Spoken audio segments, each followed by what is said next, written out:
So hello and welcome once again to my layout New Junction. We are not standing still here at the layout.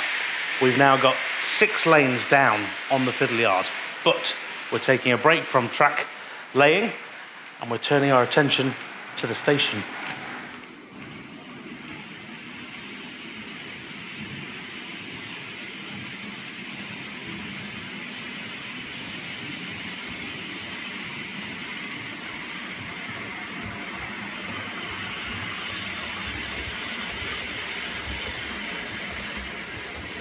So welcome to Thirsk, or my source of inspiration for my station, which is the real Thirsk on the East Coast Main Line. Right, now, because when the layout was in the garage, this was facing the back wall, as it were, it was always the neglected side. So the further end always had all the attention because it was easily accessible. But now it's time to turn our attention to the station. And I thought it was good enough, as you can see, to start painting it. And I was giving it a trial, and I think it's going to come out quite well. But I had a slight issue and a compromise with the height. So in the garage, me being stood here, this angle, the platform looks fine. It's just on the high side. It's acceptable, but just on the high side. And I thought, before I paint it, I should really do it again, because a schoolboy error, I put the platform on cork, which raised it up a mil. So in effect, it's a mil too tall. So what we're going to do is there's a couple of things. The first one is we're going to remove this platform, and by doing it, because I stuck it down, it's going to break it and destroy it. So as you can see in front, I've actually got a brand new version ready built and ready to go, which will go in its place. So as part of this tutorial for what I'm doing, or this sort of how-to or what not to do sort of thing, I'm going to show you how I'm going to replace the station, I'm going to paint the station, and I'm also going to implement the new wall in front of the modern image station here with this Larson walling. Now, this is all 3D printed stuff, but as you can see, there's a fair amount of it. So, first things first, it's we've got to stop the trains, move the heritage trains out of the way, and start pulling this up.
And there we go, just like that.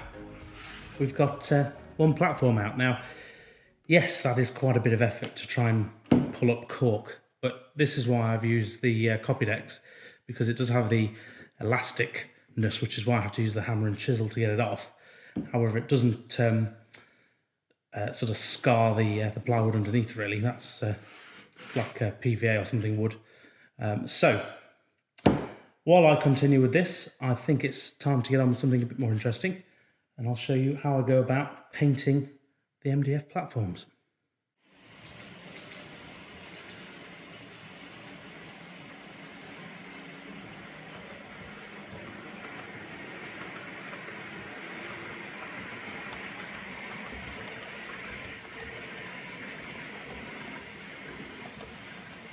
Right, so moving on to the brand new station platform.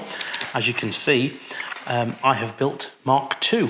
So very simple kit, and again, for those who didn't follow last time, these are PJM kits, and you can get, this is a custom one, but you can get platform pieces from the Key Model World shop. I'll put a link in the description down below, and of course that's non-affiliate.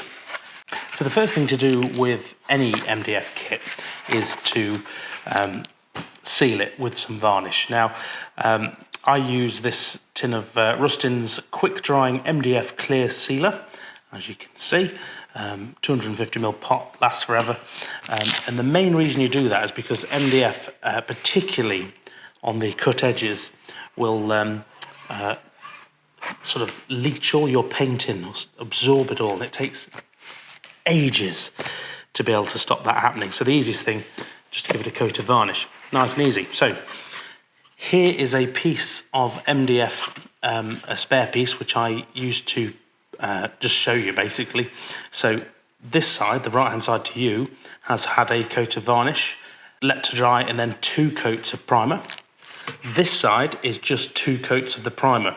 And as you can see, the MDF, even on the non-cut surface, is absorbing it in quite a bit. So yeah, and of course the primer isn't the top coat, the primer is just the primer, and then we'll paint it very soon after this process. So definitely worth having a go with some varnish. And of course, if unsure, always have a play on a test piece. So again, less waffle, time to get the varnish out, and we'll get the 4 platforms varnished up.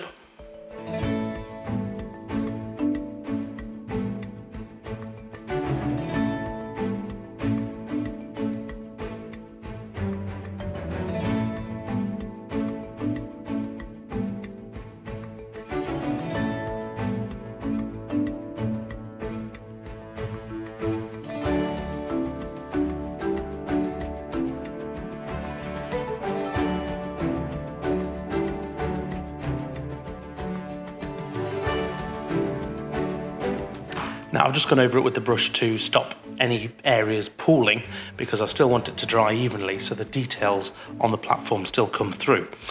I've also raised one end with a paint pot just to stop the underside sticking to my cardboard cover that I've got on the table. It's basically just an old cardboard crisps box. And top tip actually, you can get these from your local supermarkets, because otherwise they just throw them away or recycle them. But they make excellent covers for things like tables and whatnot if you're doing any arts and craftsy style stuff. So I have a pile of them which I dig out every now and then. Perfect for this kind of thing. Stops my table getting messy, but I still get there. Right, time to go and see how the station is getting on.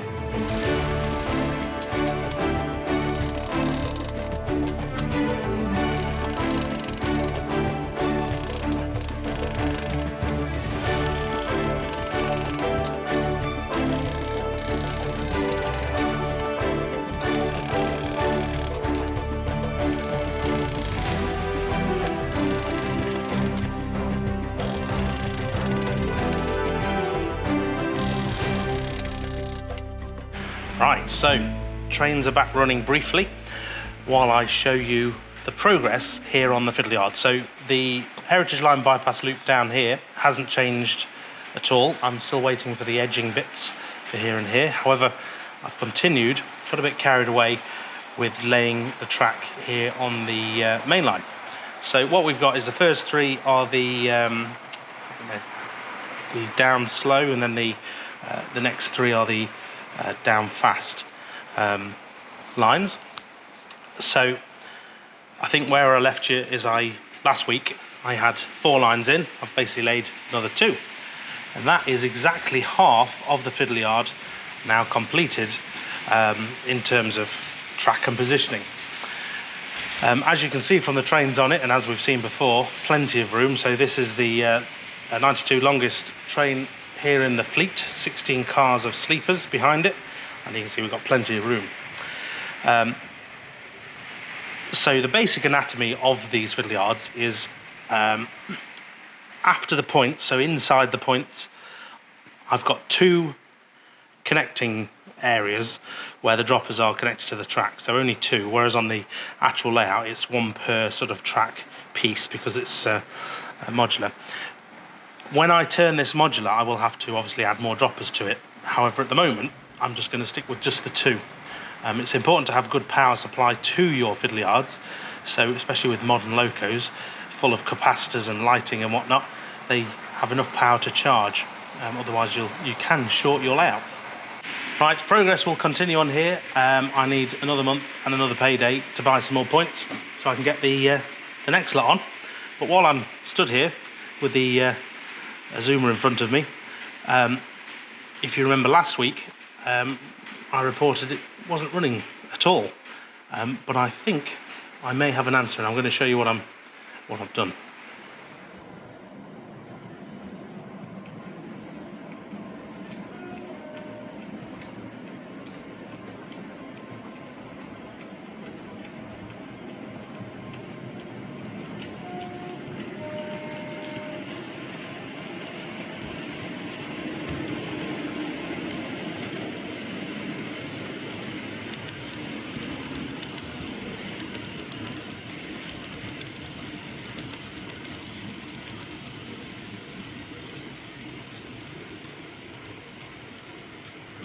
So last week I reported the rolling resistance on the OMB Azuma was quite strong. Now, individually, they're all right, but I just think combined, it's just probably a bit too much for the actual power car.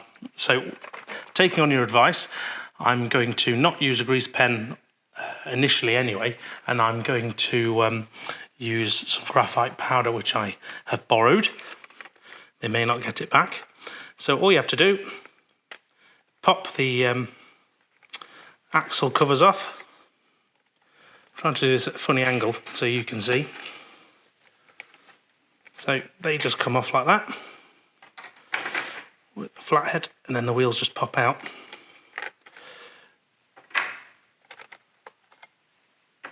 So what we're going to do is going to take all four out.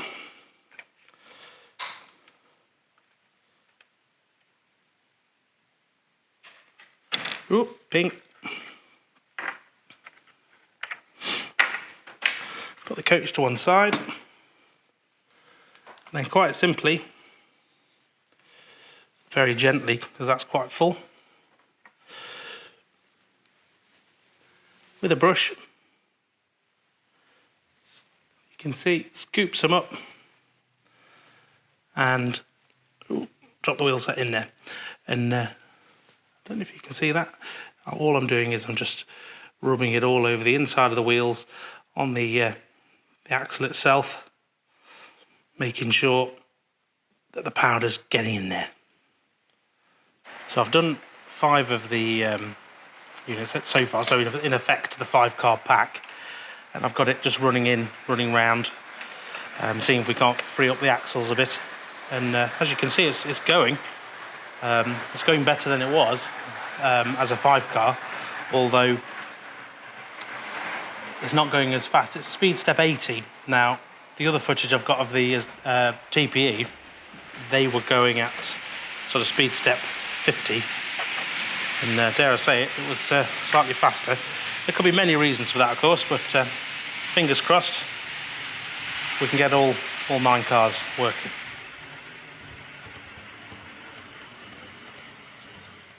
Right, so I've stopped the train and added in the remaining 4 coaches. This is genuinely the first time I'm turning it on, so let's see if it'll go.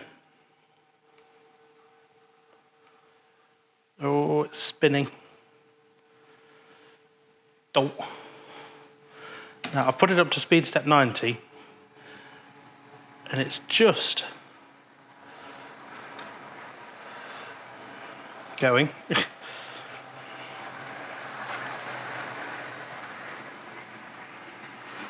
you can see, just as we get into the corner, it's really spinning. So I'm going to give it a helping hand to get going and see if we can't... oh no. If I turn you around, you can see it's just spinning, so I'm going to turn that off. Right, so it's off, and the next thing to try is more weight in the power car. I've not got any liquid lead or lead pieces to put in the chassis, but I'm just going to try balancing a pair of heavy pliers on top. I know that sounds silly, but it's a good test. And I'm going to turn the power on. Back to speed step 90. Typically, it's now going. It just came through the tunnel and knocked the pliers off. You can see it's just grinding to a halt again, so let's give it another go.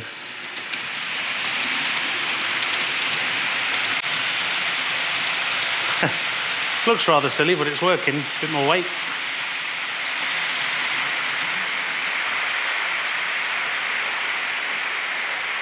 Doesn't that look great? Oh, it's still struggling.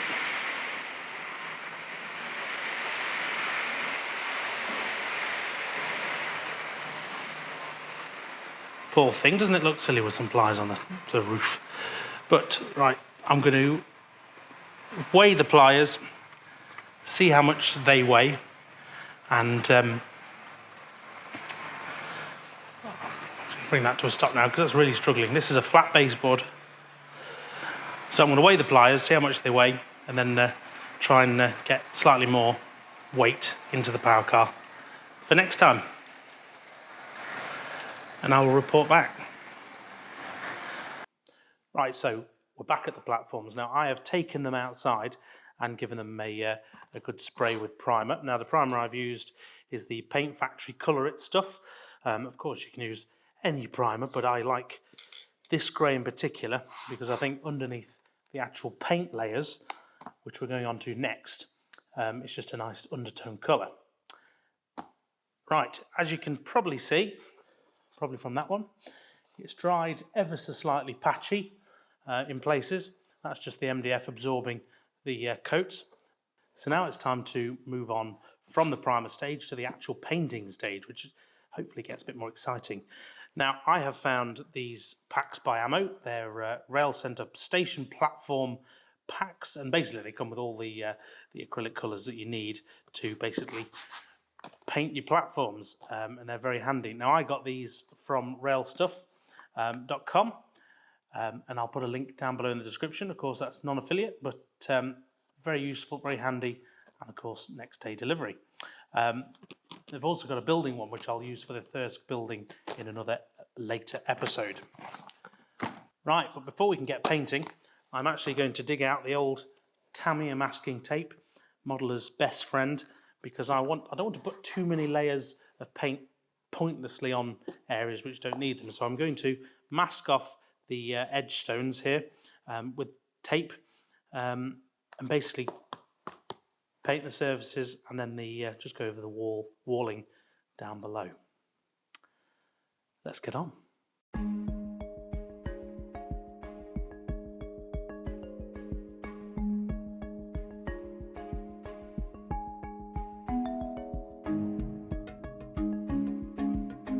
So moving on to the painting the tapes down, nice and easy. There's two colours in this pack that stand out to me as a good base colour, concrete and the light grey. Now, looking at the colour swatches on the box, the concrete looks the preferable colour.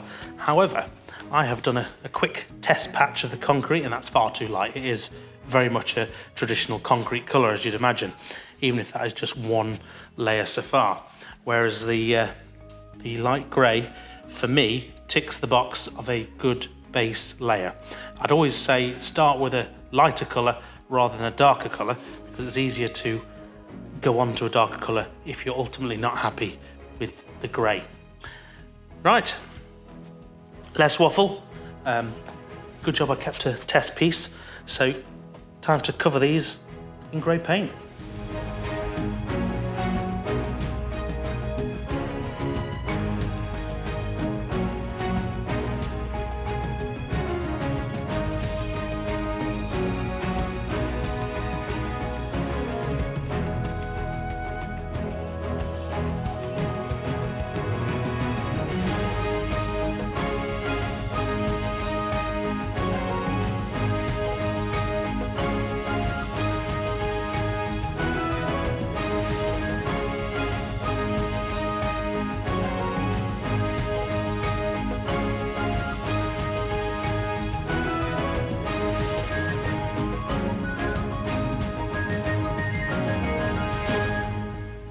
Right, so we're back on the layout near the station.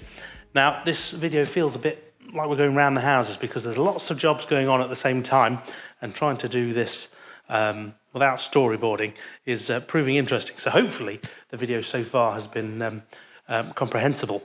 Right, as you can see, the station is up. I do need to remove the cork, and I know what you're all thinking. You'll all be shouting at me, don't use a little hammer and a little chisel, but it's all I've got here, and it's all I've got at the time of making this video. So you either get a video or you don't.